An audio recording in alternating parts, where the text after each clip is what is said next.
안녕하십니까. 4월 13일 아침이 밝았습니다. 오늘도 주님께서 우리에게 예비하신 놀라운 은혜들이 있는 줄 믿습니다. 우리 함께 찬송 317장 찬양하며 나아가겠습니다.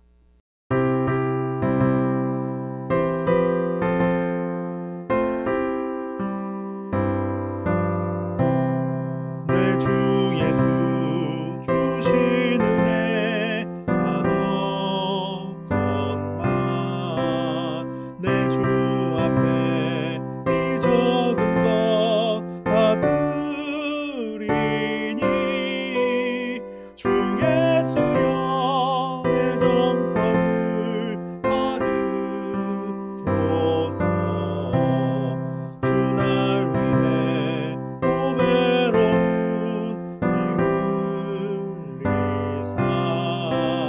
그 귀하신 생명까지 다 주시니 내 천한 몸 이 생명을 왜 아끼랴. 주 예수께 빚진 것이 한없건만 나 주 위해 드린 것은 참 작으니 주 예수여 너그럽게 보소서. 날 위하여 십자가에 피 흘리신 주 예수의 은혜로서 인치시고 내 모든 것 주의 소유 삼으소서. 주 날 위해 그 귀하신 몸버리사 이 내 몸을 핏값으로 사셨으니 내 생명도 주 예수께 바칩니다.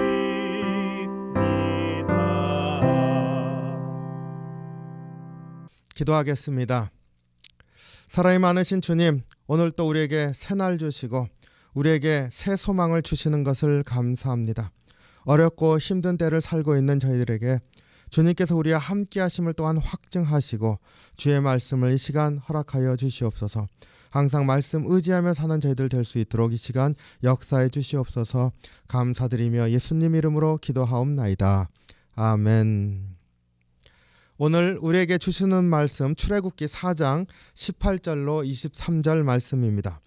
19절과 21절 말씀을 읽고 같이 나누겠습니다. 여호와께서 미디안에서 모세에게 이르시되 애굽으로 돌아가라. 내 목숨을 노리던 자가 다 죽었느니라. 21절 여호와께서 모세에게 이르시되 내가 애굽으로 돌아가거든 내가 내 손에 준 이적을 바로 앞에서 다 행하라. 그러나 내가 그의 마음을 완악하게 한즉 그가 백성을 보내주지 않으리니.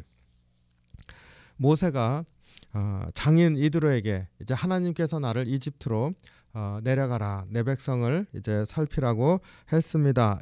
인사를 하고 이제 가족을 데리고 이집트로 내려가는 출발선상에 있는 이야기입니다.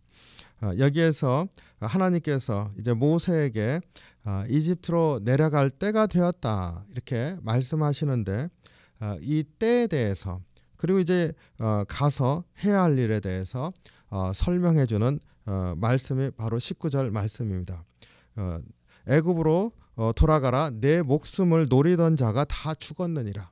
이제 내려갈 때가 되었다. 그때 시점을 얘기를 하는데요.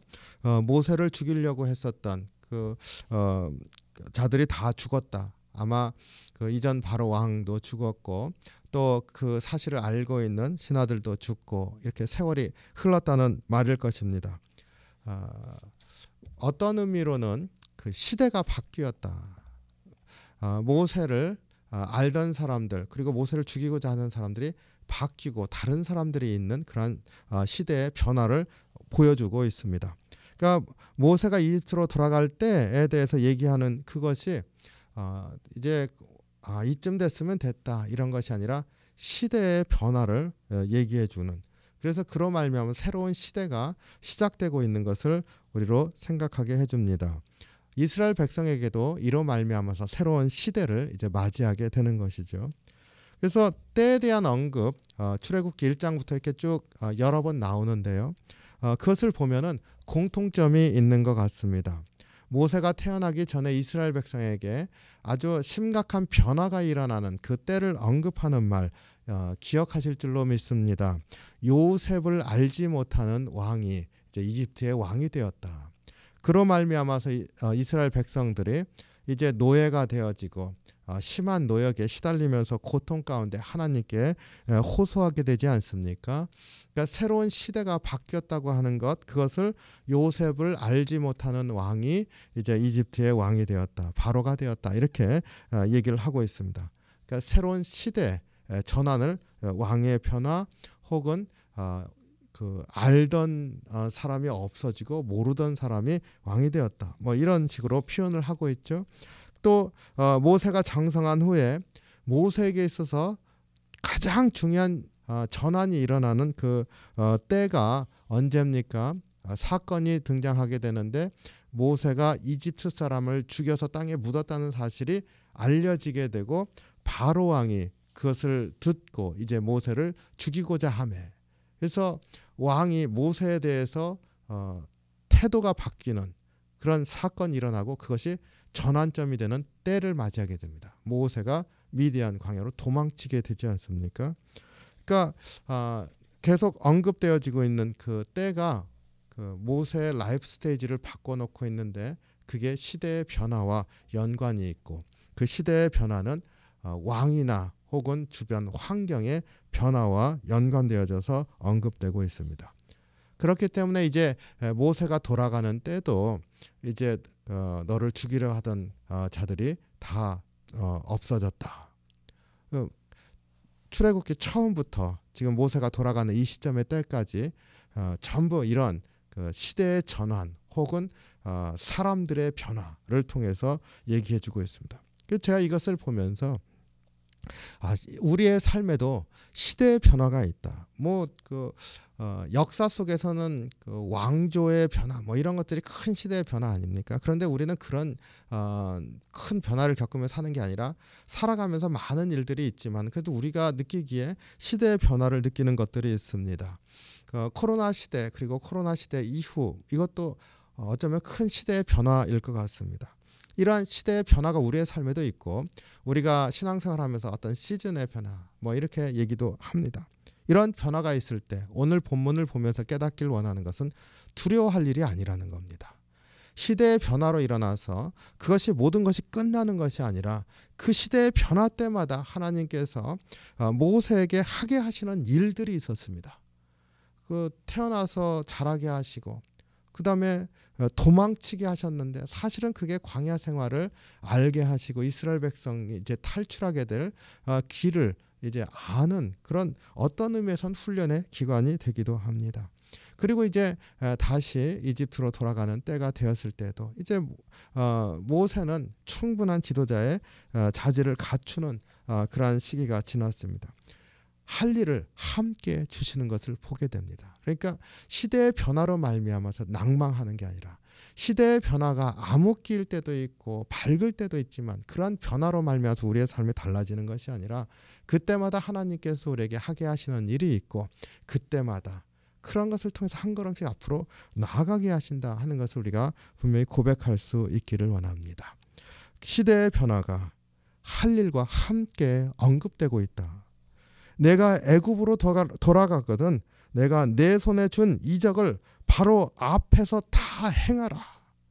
모세에게 이제 때를 언급하시면서 모세가 행할 일을 가르쳐 주시고 있습니다. 우리 앞에 이제 시대가 바뀌고 있지 않습니까? 바뀌고 있다고 믿기를 원합니다. 이제 코로나 이제 끝나고 다른 환경으로 이제 들어갑니다.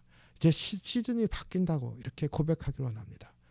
이렇게 시즌이 바뀌는 이때 그러면 주님이 나에게 할 일이라 말씀하시는 것은 무엇일까요? 우리 무엇이 시대가 바뀔 때마다 무엇이 바뀝니까? 주님이 나를 부르시고 맡기신 일들, 그것을 다시 한번 돌아보고 그리고 거기에 또 아멘 하는 그런 순종함이 있기를 원합니다. 우리의 삶은 그것을 통해서 앞으로 한 걸음씩 나아간다. 한 걸음씩 나아간다. 그런 믿음의 고백으로 주님 앞에 서는 귀한 하루가 되시기를 주님의 이름으로 축원합니다. 기도하겠습니다.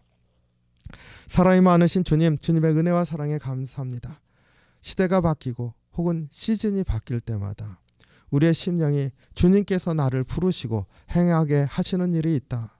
믿음의 고백으로 주님 앞에서 설 수 있게 도우시고 세상에 대하여 설 수 있게 인도하여 주시옵소서.